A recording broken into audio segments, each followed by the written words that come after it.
Good evening, everyone. It's good to see you. Good to see you, Deacon Charlie and Patience, and thank y'all for joining me tonight. Others may be joining. If you get a chance, go to the bottom of your page if you're on Facebook, and you can share and invite some of your friends to come on and be with us tonight. I pray that you've had a good day during this Black History Month. Today is the 16th of February, and the things are moving quite fastly. Before you know it, it'll be over.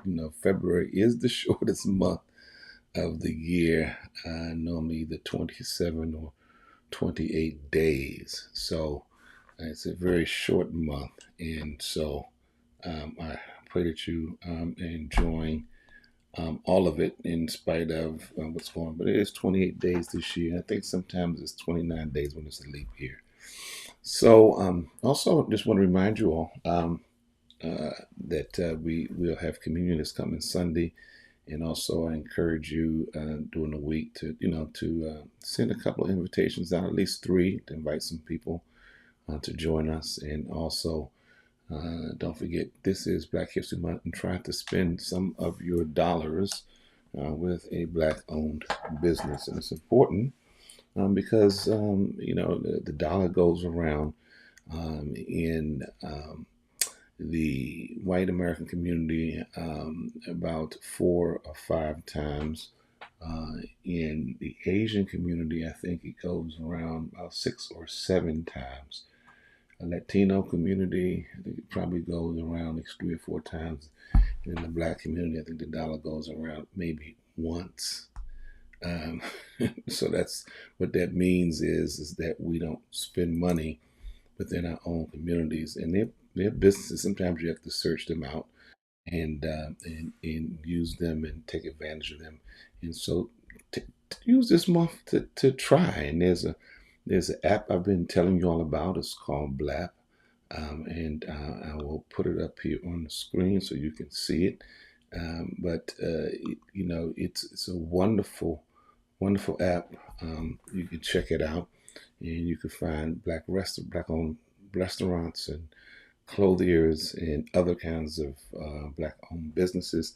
And if you go to a business that claims to be black-owned and you find out it's not, you can let the app know so they can flag it, because there are some companies, some people, unfortunately, who are posing as black-owned businesses when they're not. And so again, I ask that you would just share, take this moment to share this our Bible study with some other people. I'll give you an opportunity to do that. And again, I want to thank all of you for your prayers, and praying for each other, and praying just that God will just continue to protect us and keep us, and watch over our children and things that we're involved with on a daily basis. All right, we're going to get started.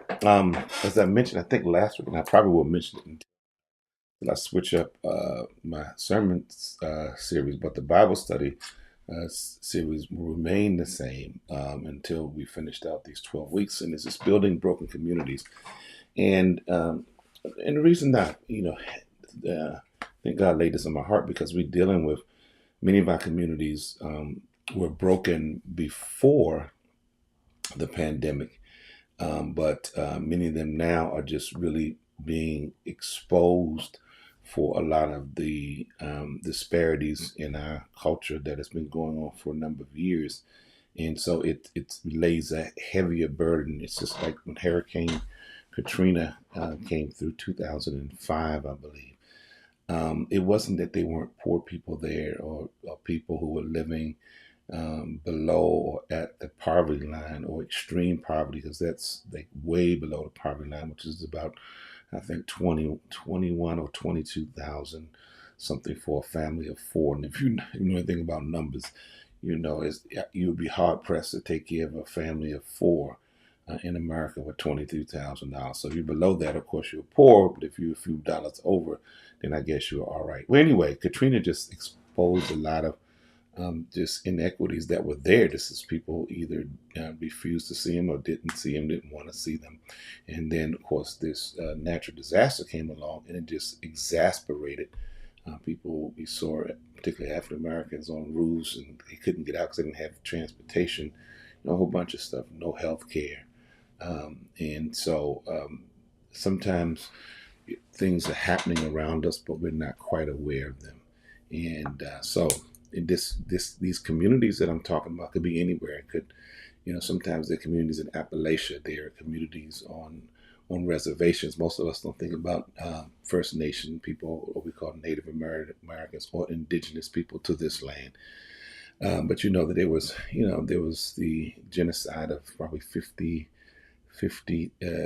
close to 50 million people by Europeans who came here and just basically took their land. And of course, those people are gone, but there's still some who are left, and a lot of times they're living on reservations, and their communities have been broken by alcoholism. And but alcoholism is just it's not the root of the problem. It's just on the surface what we see is a lot of years of anguish and other kinds of things. So tonight we're going to go in chapter 2. So if you have your Bibles, I pray that you would at least come to our Bible class. You'll bring at least some kind of a Bible, whether it's on your phone, your app, or your iPad, or your computer. But we're going and looking at continuing on to Nehemiah chapter 2. And in no way, whenever you study the Bible, it's never an exhaustive study, because you couldn't come back several times and study the same passage or the same Bible in terms of book of the Bible. And there are many ways of looking at it, and there are things that you discover based on your time of meditating with that text, looking at it from different angles, whether you're looking at it from a womanist perspective, or looking at it from an African-centered perspective, or a liberation perspective. Whether you're looking at it from a perspective where you've used the Bible as a way to subjugate people, and so that means it's been used in a very negative way. But there's several ways to sort of begin to understand the scriptures, and hopefully we have a spirit of what the scripture was doing in this context. So it's Nehemiah chapter 2. If you found it, I hope you got it. And I'm using the New Living Translation of the version of the Bible. I'm just going to go through the first 10 verses, and I'm going to get through all of them. I just want to read them for you. So it really sort of talks about, Nehemiah, he's getting ready to go. We just left off from chapter 1, and the last little part of that verse of chapter 1, it describes that he was the cupbearer for the king. So it's early the following spring. So that means some time has passed between the first chapter and the second chapter. And remember, these are Nehemiah's memoirs. This is what he's keeping record of in like a journal. So in the month of Nisan, during the 20th year of King Artaxerxes' reign, I was serving the king his wine. I had never before appeared sad in his presence. It's very interesting. It wasn't that he wasn't ever sad. You got to read it carefully. He said, I never before appeared sad in the king in his presence. So it means he probably had times he was sad, but he never appeared before the king sad. And so the king asked him, because he'd never seen him this way, "Why are you looking so sad? You don't look sick to me. You must be deeply troubled." Then I was terrified. All right, and particularly terrified here is it's almost like taken aback. If you had this, he was kind of he didn't expect this kind of response, and for the king to even really be paying attention. Terrified, it makes it sound like he's afraid. I'm not sure if he was afraid, maybe the wrong word to use there. But anyway, he said, "But I replied, 'Long live the king. How can I not be sad?'" And it's interesting, because when he says, "How can I not be sad?" it makes you think that somehow either the king knows what's going on, or he assumes that he knows what's going on. It's because he's like, "How can I not be sad?" It's like, you must know what's going on. And then he says, "For the city where my ancestors are buried is in ruins, and the gates have been destroyed by fire." The king asks, "Well, how can I help you?" Well, that question gets a lot of us in trouble. And with a prayer to the God of heaven, I replied, "If it please the king, and if you are pleased with me, your servant, send me to Judah to rebuild the city where my ancestors are buried. The king with the queen sitting beside him. This is very interesting because the only time there's a mention of a woman in this part of this text, and she's sitting, but she's next to the king, but she's not saying women. It said with the queen sitting beside her and asks, "How long will you be gone?" All right, and I can imagine if you're thinking about a king and a queen sitting in their positions in their how they're in public. And many times we see them in some kind of chairs, or they may have had a conversation about what he was asking us is how long will you be gone? And the queen could have bent over to the king and said, "Well, how long is going to be gone?" But we don't get that because that's not recorded in this. This is very interesting. So we have to use our imagination. Maybe they had a little conversation too in terms of what is actually going on. And then will you return? How long will you be gone? All right. And when will you return? And after I told him how long I would be gone, the king agreed to my request. I also said to the king, if it please the king, let me have letters addressed to the governors of the province west of Euphrates, instructing them to let me travel safely through the territories on my way to Judah. And please give me a letter addressed to Asaph and the manager of the king's forest, instructing him to give me timber. I will need it to make beams for the gates of the temple fortress, for the city walls, and for a house for myself. And the king granted these requests because the gracious hand of God was on me. And that's a really pivotal verse. He got what he wanted because he believed that he got this request because the gracious hand of God was on me, on him. He says, when I came to the governors of the province west of the Euphrates River, I delivered the king's letters to them. The king, I should add, had sent along army officers and horsemen to protect me. Wow. This is a really big thing going on here. He's not only getting letters to pave the way for him, but he's getting protection.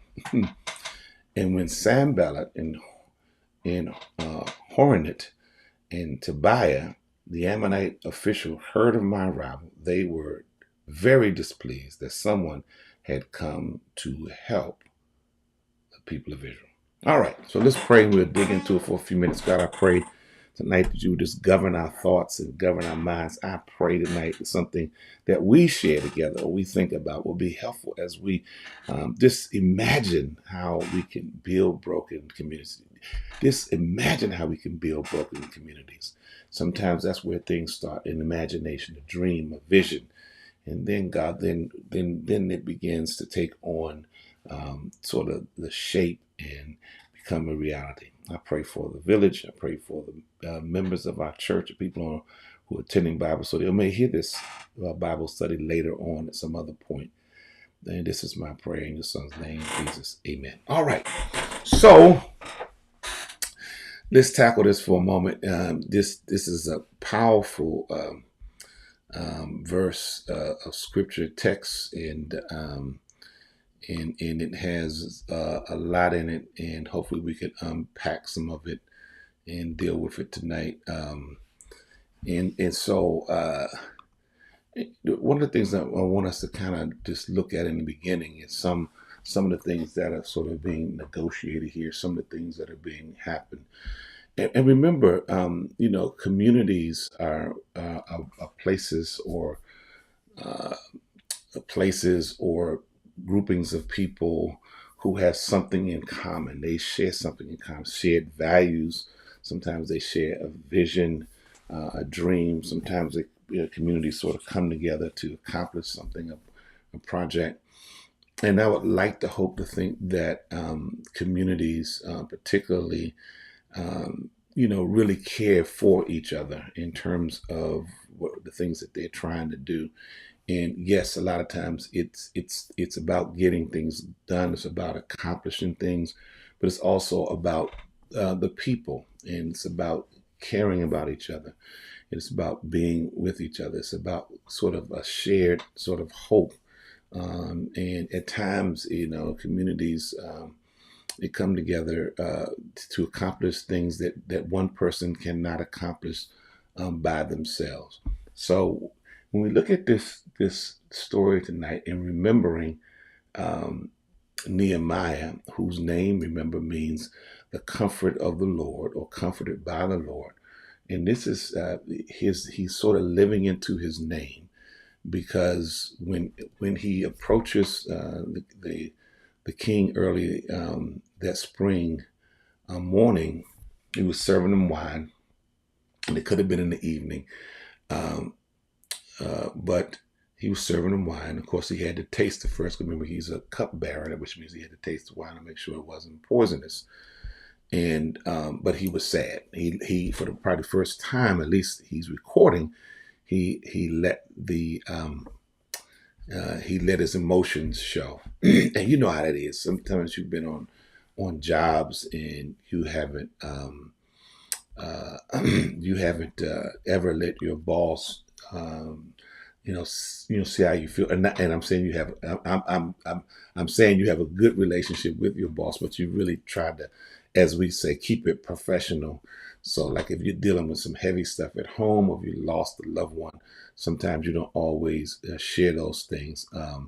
Yes, Ms. Perry, I know that's right. You're looking at looking at Ward 7 and Ward 8, and and we're looking at Ward 7 and Ward 8 too. That was just got out of a brief meeting tonight, and somebody was trying to tell me about the trolley train would be helpful for Ward 7, and I said I don't think so. There's a lot of things that Ward 7 needs than a trolley train. But let me try to stay focused. So when we think about this whole idea of community and what what Nehemiah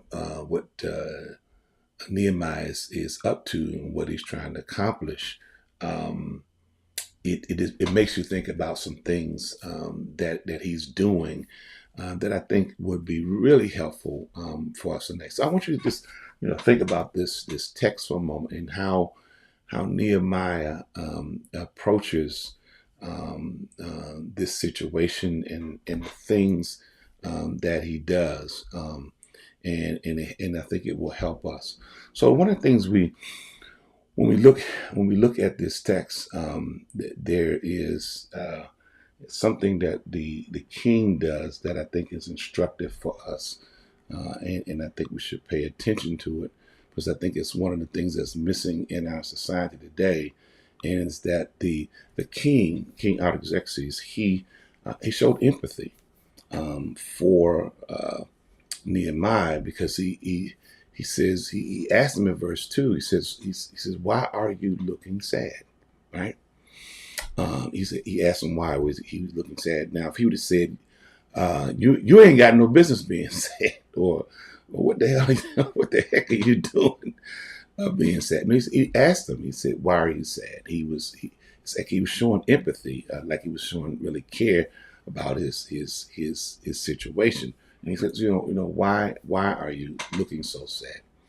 And he says, and he noticed him. This is another thing. A lot of times when you really are dealing with people in broken communities, you have to pay attention to them and what's going on with them and be engaged in such a way that you pick up things that that if you were not paying attention and you were just there trying to get answers, or you were just there trying to push an agenda, you would miss.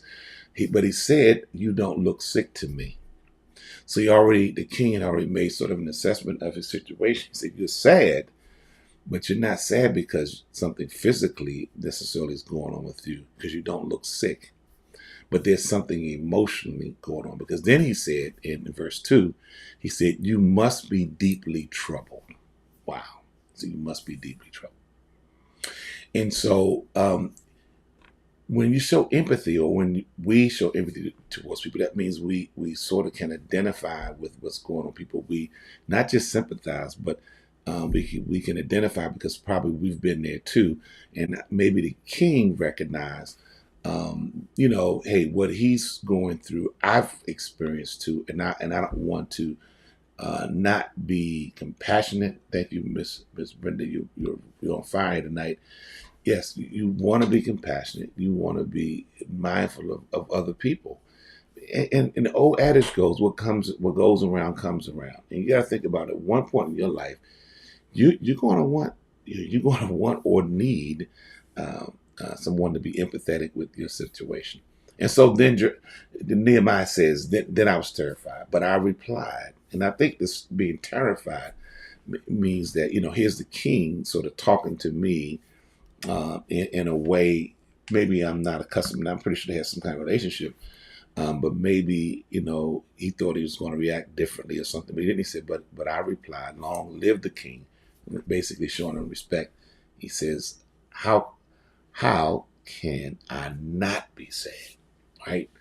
How is it that I cannot be sad?" And that's the biggest thing that some of us, and particularly men, it's hard for us to share or to let people in on when we are feeling a particular kind of way, particularly when not jovial, when something is really bothering us, to articulate it. And he was feeling sad. I can identify with this. I've been there where I just would not, if there's something bothering me, it's my estimate. What's wrong? Nothing. Nothing's wrong. I'm good. And really knowing that I'm really hurting inside because of something I've experienced or something I'm going through, and so I think particularly men and have to really work on having people around that they can really express themselves, but also learning empathy too towards other people. It's just very helpful. It's very healing. It doesn't mean that somebody's not strong. Doesn't mean that somebody's not they're weak. No, it just means that we all experience things and we need support and understanding. And so when he says, "How can I not be sad? For the city where my ancestors are buried is in ruins, and the gates have been destroyed by fire." So he's telling them, what is causing him to be sad, because he's thinking about the city of his ancestors. Now, his ancestors are not there, but he's also paying homage. He's respecting them because they're buried there.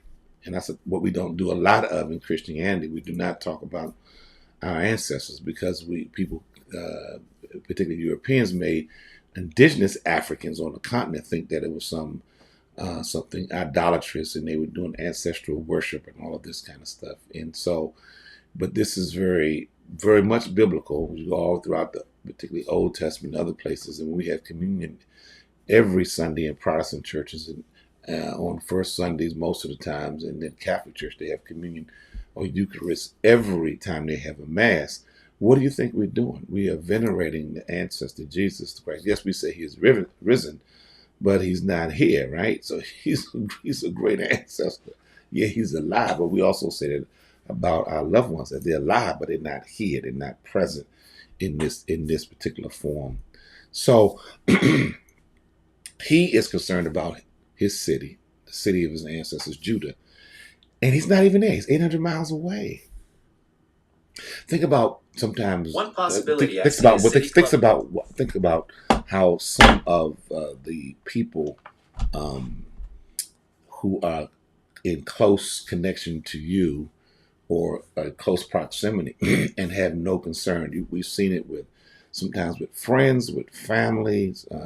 Sometimes it's with government entities where these are local people that are close proximity, but they don't seem to have much care for the people that are right there. And it doesn't matter if they're close or far. So you think about how easy it would have been for Nehemiah not to care at all because he's a long distance away, 800 miles.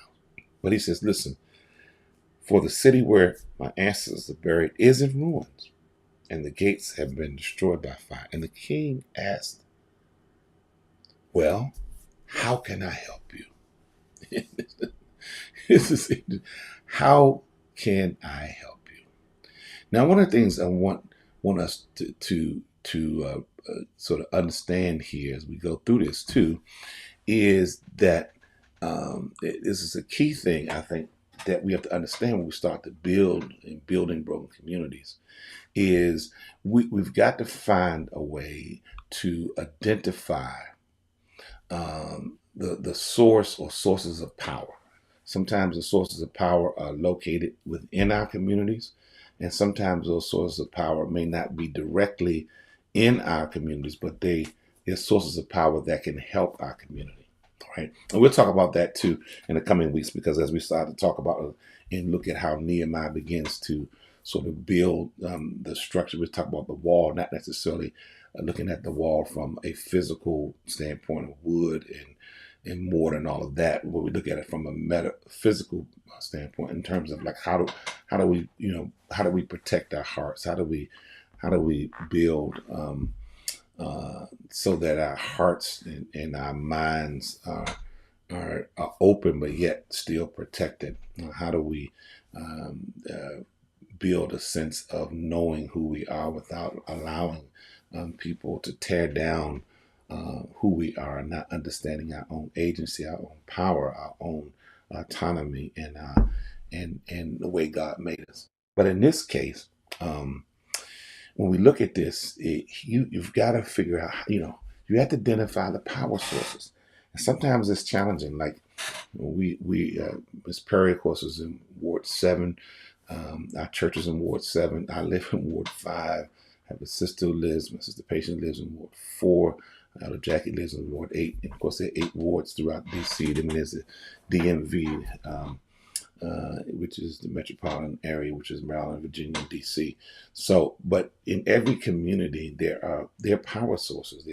What that means is they're either people who have the power to make things happen, or they're organizations that have the power to make things happen. And also people, when they're organized people, and also organized money as well. You don't have to have a lot of money, but organized people and whatever resources that they have, when that's power too as well.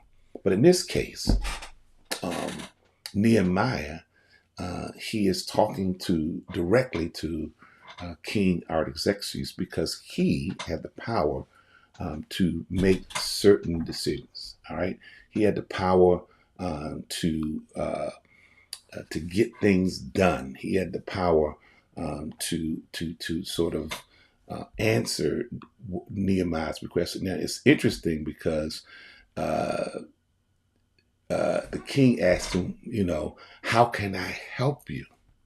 And I'm going to get to that in a moment. I'm going to tell you what's going on here. So you got to identify the power sources, and then sometimes you have to sit down with yourself and say, where is the power in this community? Sometimes it's not the elected official. They may be elected, but the persons who really have the power are the people who fund their campaigns, the people who really tell them what to do behind the scenes that you don't see, because they kind of hide their hand and they don't want you to see them. Or sometimes you'll walk into a community and someone could have a title in that community, but there are other people who really are the power people in that community. They're the sources of power. As I talked in Sunday sermon, they're the power brokers, right? And so that's important to understand. So, but one of the things that helps you to sort of identify the powers is you got to be willing to do what we call one-on-ones. And I'm learning about this, and I've known about this not since I've gone to I'm in this program, the social work program, but I realized that we worked on this a long time ago. Our church back in I think the 70s, mid 70s. I was a teenager. We used to run what we call, we had a bus ministry. We had bus routes. My sister Elder Jackie had a bus route. Hers was out in Maryland, and I had a bus route, and mine was right in Ward 7, East Capitol, on the other side of Benning Road, Eastgate. And that's when all the projects and public housing was there. There was a lot of public housing on that other side of Benning Road, and we ran buses. And so one of the keys to getting children to come to the church to ride that bus come to Sunday school and stay for the morning worship, and then we would take him back home. We'd feed him a whole bunch of stuff we used to try to do. Was on Saturdays before we would have to go out and do really one-on-ones, and usually we tried to have two people to go knock on the door, but it was having this one-on-one conversation with um, the parent or the guardian to ask permission if this child could come to Sunday school with us. And it wasn't, you had to go to the person, the parent or the guardian or the grandparent who had the power to make the decision to allow you to let this child ride with you, a stranger, on this church bus, and bring them back in safety, and picking them up early in the morning, because our Sunday school used to start at 9:45. So we would pick kids up, I think sometimes at 8:30, maybe the last pickup at 9, because we have to account for the travel time, and we're not trying to get to the church when Sunday school is over. We're trying to get there a few minutes before it starts. And so, but it was key. These one-on-ones were key. That's talking to people, and in this case, having conversations and asking what is called open-ended questions. Now, Nehemiah knew where to go to, but it was very interesting because King Artaxerxes asked him a question. It wasn't. It wasn't. It was an open-ended question, which means open-ended is you can't answer the question with one word. Like, do you like this meal? Yes. Is this restaurant nice? Yes. Instead of saying, how was the food tonight? How did you enjoy the food? That's an open-ended question. So in this case, the king says, how can I help you? So that means now Nehemiah he should have had something on his mind that he was going to do, or there should have been something he was thinking about, because now he's going to this king, and he's going to this power source, and he absolutely wants something from him. And so one of the things we talk about, I hope you're taking notes here, is that when you get to these power sources, what is your ask? What is it that you want?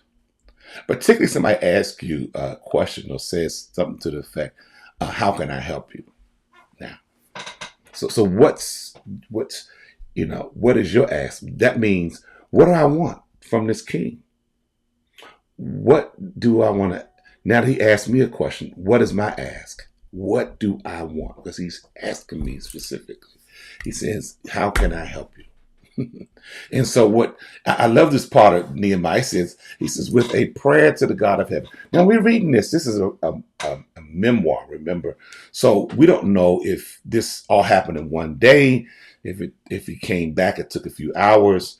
And we can all use our imagination. Sometimes when somebody asks you, can I help you? Sometimes you are praying before you get there because you're going to have an ask. Or sometimes people ask you, you say, look, can I get back to you? And then you may go into prayer and meditation, and you have something in mind that you want from God too. It's not like people say, I'm praying to God have laid it on my heart. No, it's like, what do you want too? Because God, unless you're asking God for something that's just absolutely evil. But the Bible teaches all good and perfect gifts come from above. So it's like, what is it that you really are trying to attain and do? So he said, with a prayer to God of heaven, he said, I replied, if it please the king, if you are pleased with me, your servant. So in other words, he's appealing to him on these several levels. He said, look, if it please you, he's being courteous, he's being kind. And then he says, and if you are pleased with me, your servant, if you're pleased with the work I've been doing, if you've been pleased with how I've been serving you, send me to Judah to rebuild the city where my ancestors are buried. That was his ask at the moment. All right. This is very interesting because he said, look, send me to Judah, right? Send me there. And And it's like he waited for a reply because that was his major. If you could just get me there, right?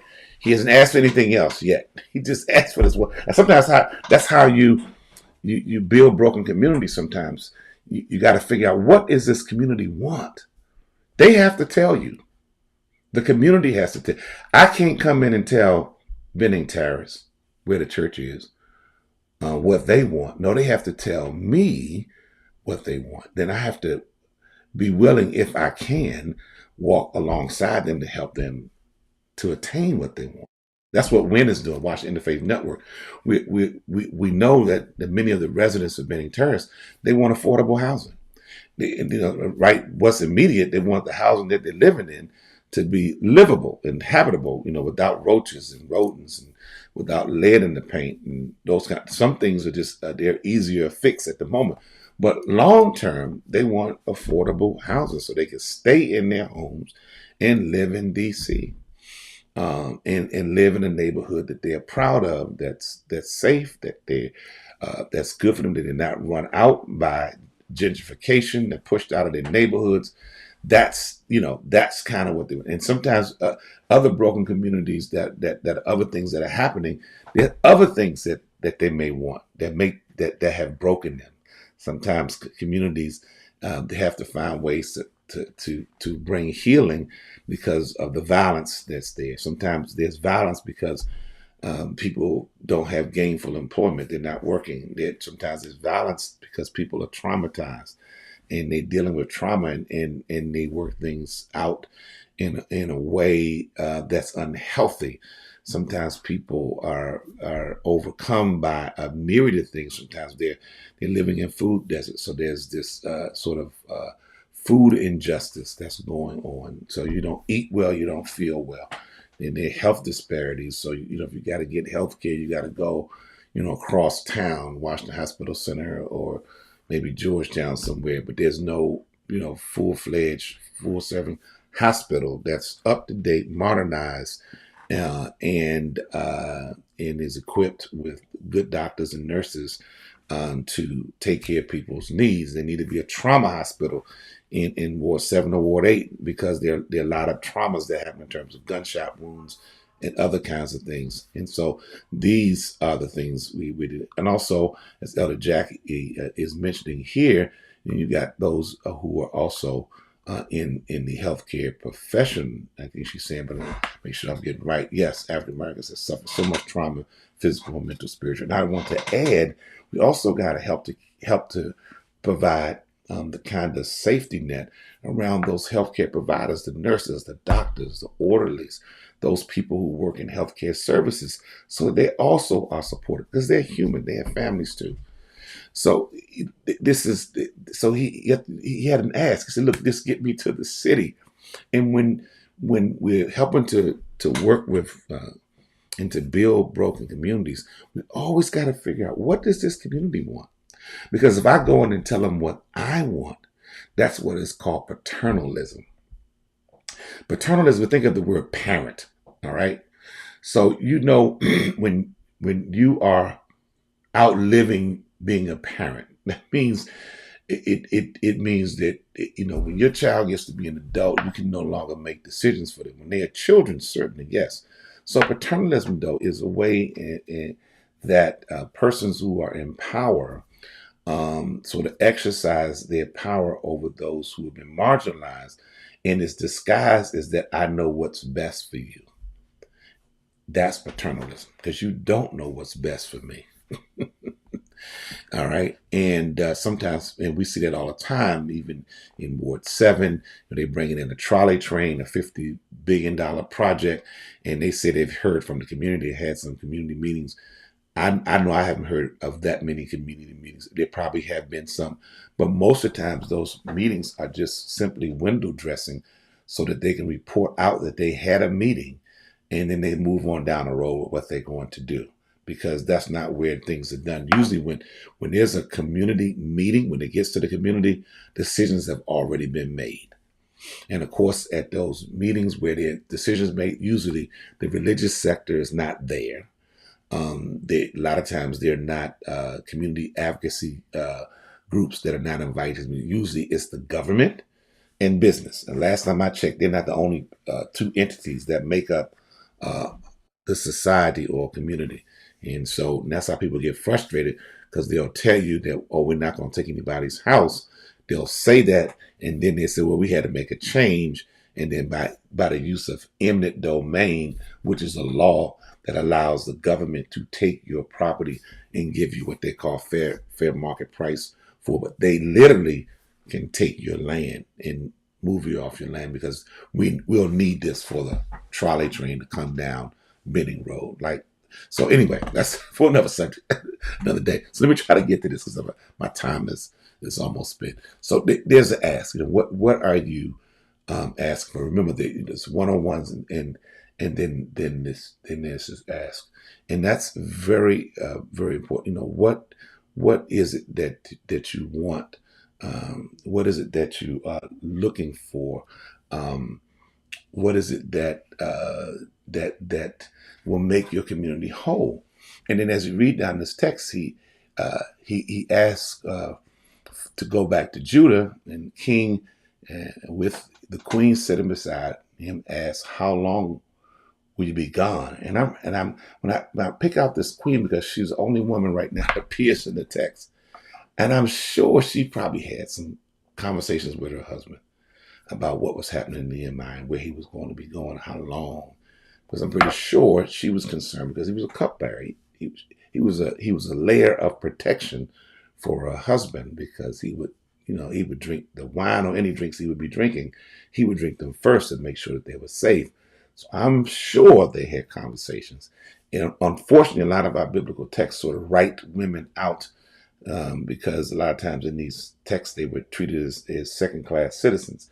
So I'm pretty sure she had something to say. I'm pretty sure she had some kind of an input into this conversation. It's just not recorded. So here's this other ask. He already asked, "Can I go?" The queen, the basic king said yes. He needed to know, like, how long will you be gone, and when will you return? So you got to be, when you have an ask, you got to be ready to answer the questions, because people are going to ask you certain kind of things. What do you need this? If you ask for money, what do you need it for? And how long would it take you to accomplish? Is it enough money to do what you're asking me for? And is this, I'm just for an example, is this, whether it's money, is it going to benefit the entire community? And how would I know you will be accountable? Or how can I hold you accountable for what you say you're going to do? That's why you have contracts. That's why you have proposals, RFPs, these are requests for proposals. That's why you have all these things, so that there's an accountability thing there. All right. And then he says, here's his other ask. He says, in verse 7, he said, "I also said to the king, if it please the king, let me have letters addressed to the governors of the province west of the Euphrates." In other words, I need a letter with your seal on it, that will allow me to travel. It's like a travel visa, if you will. So I'll be safe through their territories. On my way to Judah, it was an 800-mile trip. He's going through other territories, all right? He's leaving Persia. He's leaving the capital of Susa, and he's traveling through other, so he needs a visa. He needs to be. Y'all are putting some good stuff in here. Let me post some stuff. You're right, absolutely right. You can't trust persons' words. You got to have a contract. That is so very important. So very important. And Brenda Perry, you're right. Yes, healthcare workers are all those on the front lines, and they matter most. You absolutely. This is so good. Okay. He said, Jackie said, back to the day. Where your word was your bond. Yeah, that was the day.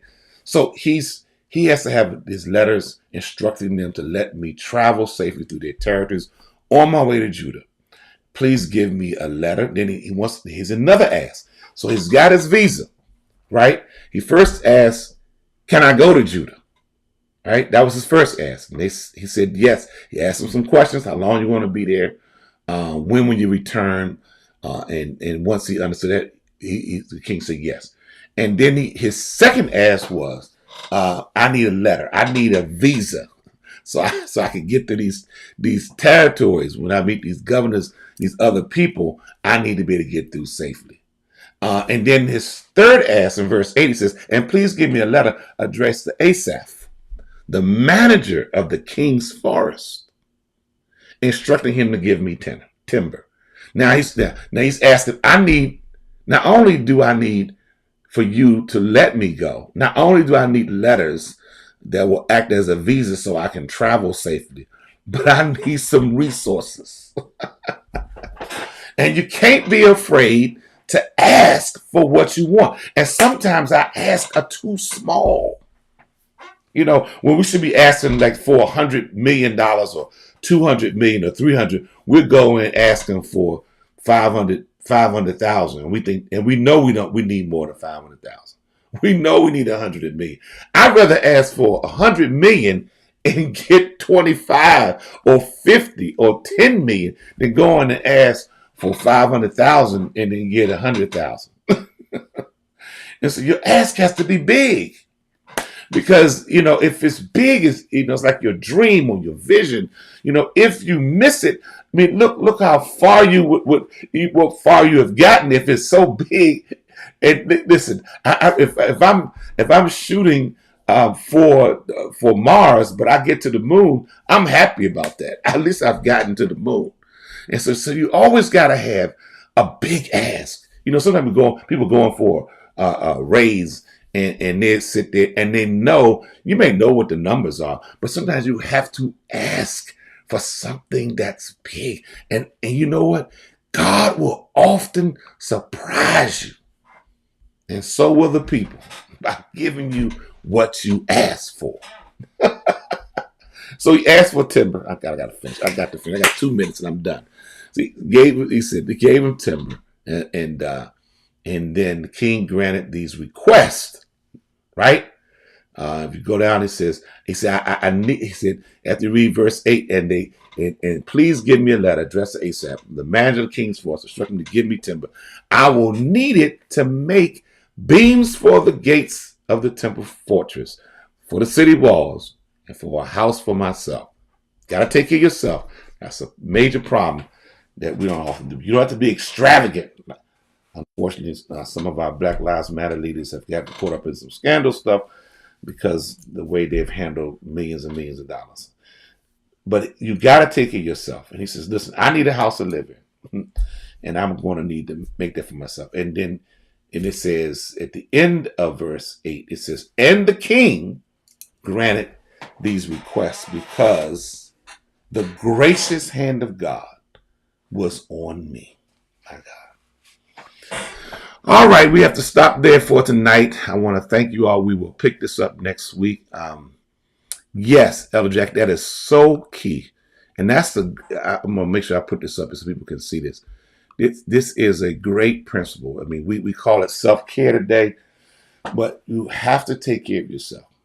I'll tell you a little anecdote. My dad and Elder Jackie and our dad and Patience and Kat and Zach, I mean, he pastored the same church for the church that I'm pastoring today for 37 years.